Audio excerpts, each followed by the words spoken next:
The undertow among the poor and the oppressed in the inner city or the relocated inner city is extremely powerful. And after generations of brokenness, our people don't swim very well. And reborn people emerging from that socially toxic environment will have lifelong struggles staying afloat. Not only because they don't fit in our society, but also because they've been debilitated over the generations, compounded, of course, like the rest of us, by poor decisions and sin.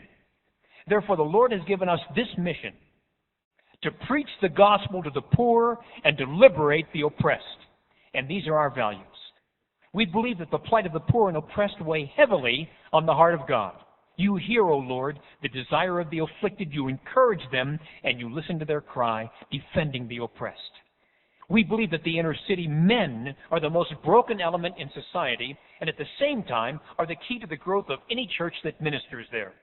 And the things that you have heard me say, entrust to reliable men. We believe that the church is indispensable to the evangelization and the preservation of the poor and the oppressed. Upon this rock I will build my church, and the gates of hell shall not prevail against it. We believe that evangelism offers the only hope to anyone, but especially the poor and oppressed.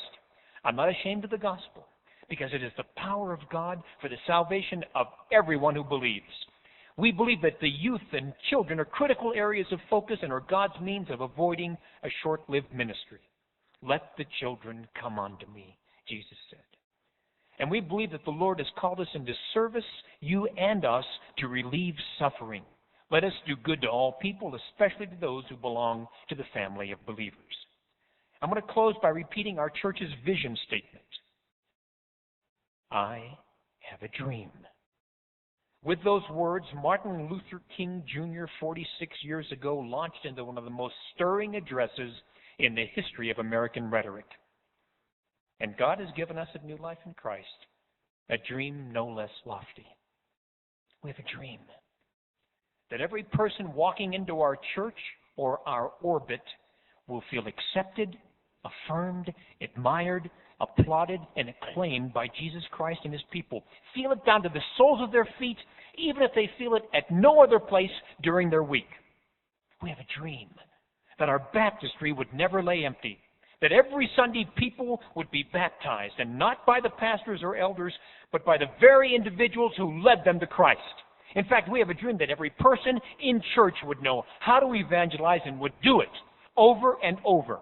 We have a dream that no matter what has been said about the inner city or about inner city refugees who've been displaced to the new suburban ghettos, that Jesus Christ would do monumental things for them which no other power on earth could come close to. We have a dream that the most elusive evangelistic target in America, inner city males, would cram into our church whenever the doors open and stream out into the world to bring even more males back in. We have a dream that every father would worship with his children in church and at home, and that every man would marry his woman. We have a dream that browns, blacks, reds, yellows, and whites, old and young, urban and suburban, would worship under one roof as one body with a mission that focuses on the poor and oppressed. We have a dream that parents would learn how to give their children the love and discipline they never received themselves. We have a dream that the age-old skepticism about marriages, especially inner-city marriages, would succumb to a new reality. Fabulously successful relationships that are helped at the first sign of trouble.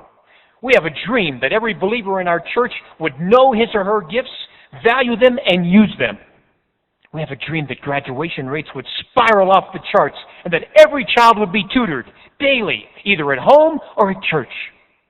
We have a dream that no believer that ever gets in debt ever does get in debt, but if somebody does, it wouldn't be for long, because we have a counselor who for years made budgets work in the poorest people of housing projects.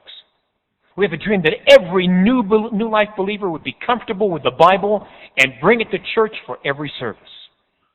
We have a dream that every one of our believers would leave a job only because the Lord has opened the door to a better one. We have a dream that a generational curse of prison confinement ends with this generation, that killings end with this generation, that child and spousal abuse end with this generation, that substance abuse ends with this generation. How dare we dream such things?